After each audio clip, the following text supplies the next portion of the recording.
The GSI-18 is not designated as a sterile device. Non-disposable parts of the system, including headphones and headphone cushions, which are in direct contact with the patient, should be disinfected between patients.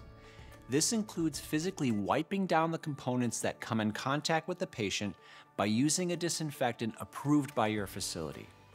Use of a non-alcohol-based disinfectant is recommended. Non-alcohol-based products, which contain the active ingredient referred to as quaternary ammonia compound or a hydrogen peroxide-based cleaner, may be used. Both disinfectants are specifically designed to disinfect rubber, plastic, silicone, and acrylic products, which are commonly used in hearing evaluation instruments.